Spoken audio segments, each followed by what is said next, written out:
papulta ko ulit kasi alis kami bukas ng gabi. It's April 2. April 2 na pala kasi night shift nga pala ako. Anyway, what's up guys? Good evening. So it's April 2 at nag-empake na kami kasi biyahe kami ng Bicol. Ayan, ligay ko na yung mga gamit. Kita ko sa likod. Well, puno yung likod. Hindi pala kita. Wait, pakita ko. Ayan, tanga na may alamang pa yan.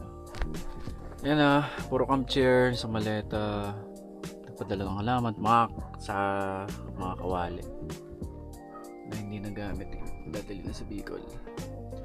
So, take up kami siguro mga 9 or past 9. Tapos daan na kami sa Vista Mall.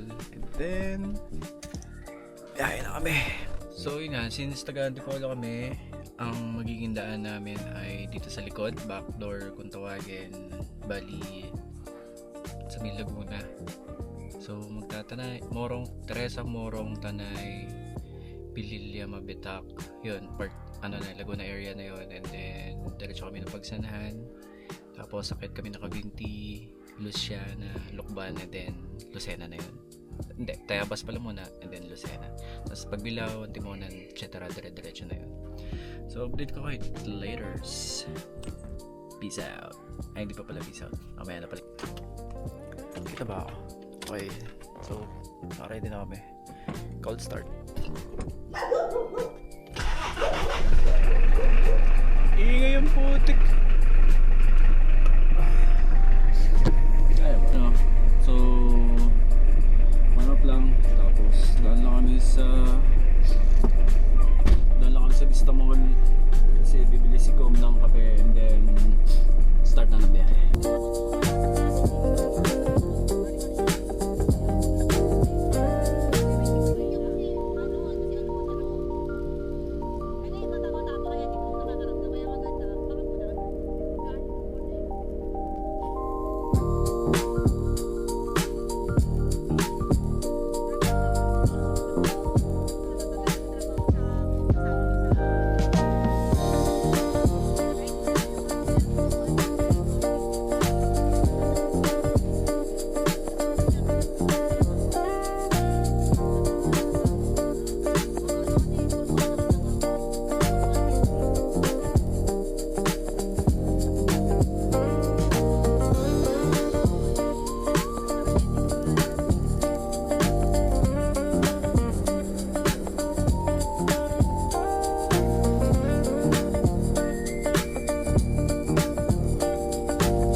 So, dito na kami sa ano ba to? Pagsanhan, Hebron Gas Station.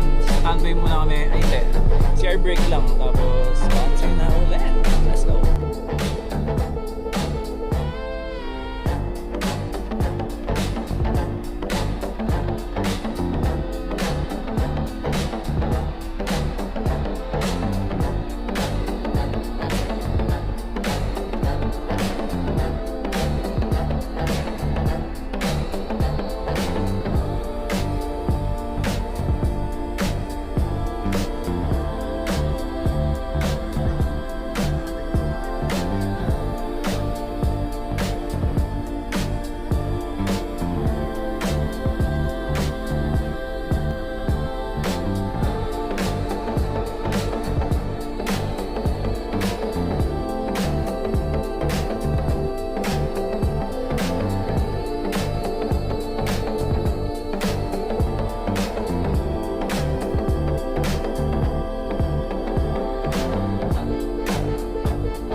kami sa gateway to Bicolandia na Arco. Ayan o. Buhay na buhay. Walang patayan yan. So wala kami na sa Antipolo. Siyempre. Moist check. Ay, kikita. Anyway.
Good morning!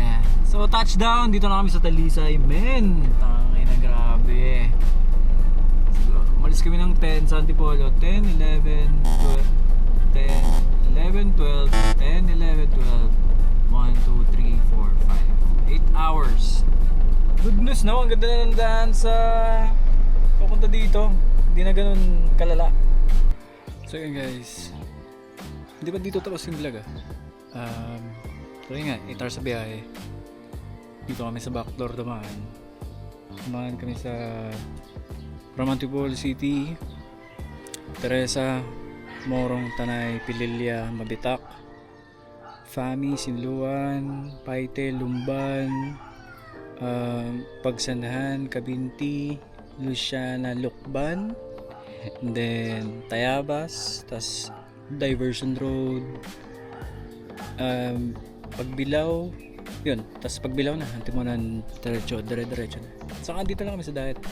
Sa may Camarines Norte lang. So hindi talaga dulo-dulo ng Bicol. Anyway, saka mabigat kami kanina. So, mas malakas yung konsumo ng diesel. Pero, bilib pa din. 8 hours, walang patayan yun simula kanina.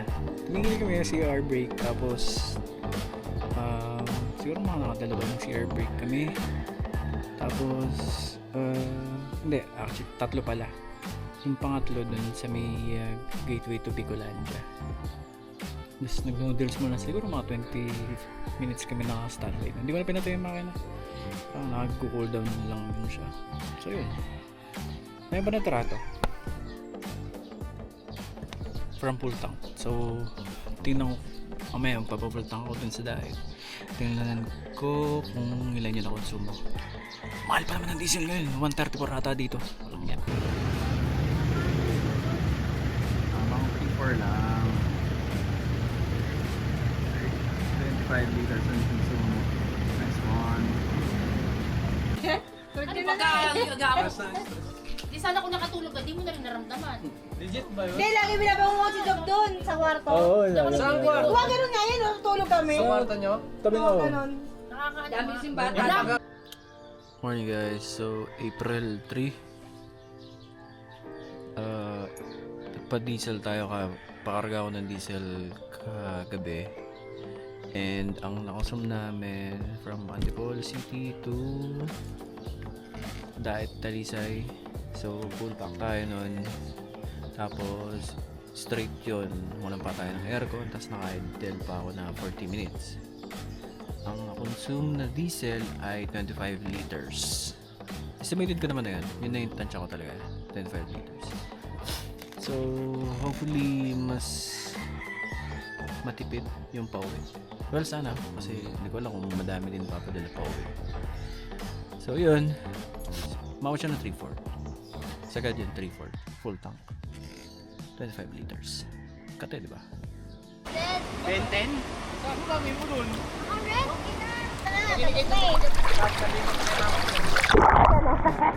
Kakabad na. Hey guys!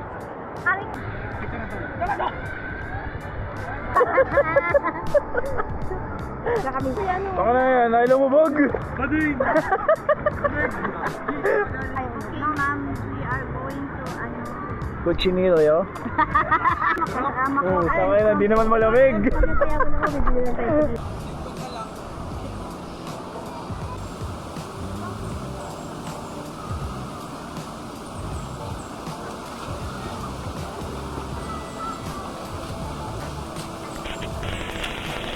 Ang butan din oh.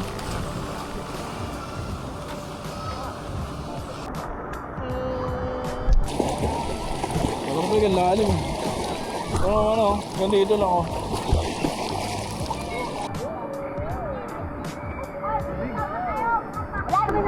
Wow! Sobrang lamig to.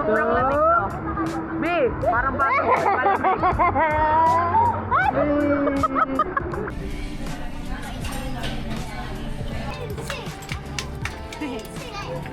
Tuloy pa tayo. Ay, dito sa Amerika. Sige na, tingnan natin dyan sa Amerika. Laki ng stock. Lang, bagay. Pagsak mo lang. Samansik. Ibasay. 14 na kilo. Nakakalimutan naman. Huli ko. What's up guys? Good morning! So, Sabado ngayon. Punta ako kay Airpat. Diyan lang sa may Sook. Sa may bago magsipokot. So, mga 1 hour yung biyahe. Kapsada dyan sa Sipokot ka.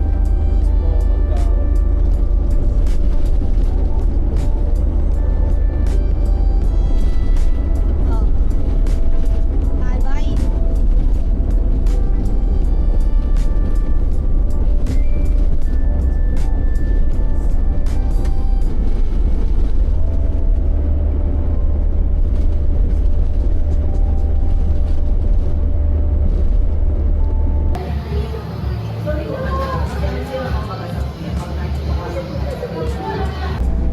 Hey guys! Oh, grabe init ngayon boy!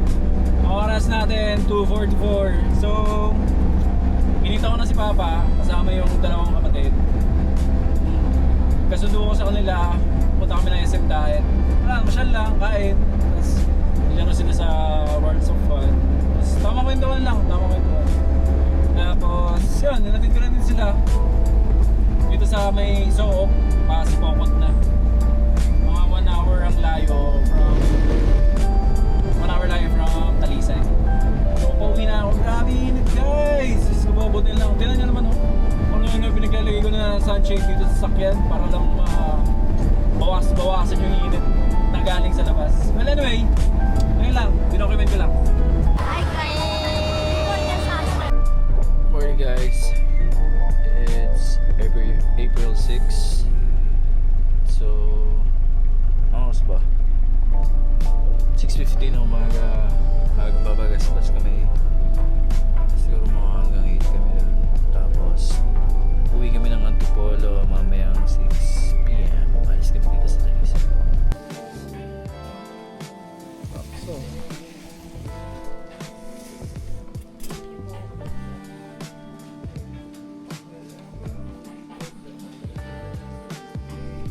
lunch na. Pag wala mong dadaan doon. Tapos pala, hindi na ako nag-picture. Yung sisig mo lang, okay na ako dun. Oo, tama. Doble pa eh. Diba? Ayun naman ako sisig mo ngayon. Oo. Ayun. What's up guys? Kuya na. It's Monday. Pansin na kami. Babalik na natin po. Baka hindi ako quit. Uwi na. Full pack. Hey guys! Good morning! Hindi na ako nakapag-vlog nung pag-uwi namin. So, Wala, tuloy ko lang, tapusin ko lang. So umalis kami doon sa Daet, Talisay ng around 9:30. Tapos pinagalan ko yung takbo kasi mas loaded kami nung pauwi. Gusto kong i-try kung mas mapapatipid ko pa yung konsumo. Then same lang din naman yung dinaanan namin pauwi. And saka napansin ko lang nung yung way pauwi na mula paglabas ng Santa Elena hanggang saan to? Hanggang Antimonan, mas malubak yung northbound, yung mga pauwi na daan compared dun sa kabilang side na southbound. Pag pauwi ka, ay pag papunta ka ng Daet, grabe yung lubak. So dun, bumagal ako dun. At the same time, tinitimid ko din. Saka, ano pa ba? Ano pa bang encounter ko? Po, may mga maingay na. Kasi hindi mo maiwasan, mashoot ko talaga eh. So hindi papacheck ko ulit. Kasi parang may mga umiingay na sa pangilalim. Naku, gastos na naman. Tapos ang pangit nung kain ng gulong. Basta pakita ko mamaya. And then ayun, siguro gandun lang yung vlog. Tapusin ko na. Mamaya pakita ko yung gulong. Sagwa, pucha.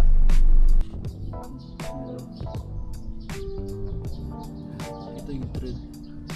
Sobrang sa liko. Yun yung nangyari sa gulong. Sobrang sa likuan yun. Tapos ang bigat. Gano'n naman yun nangyayari kahit dati pa.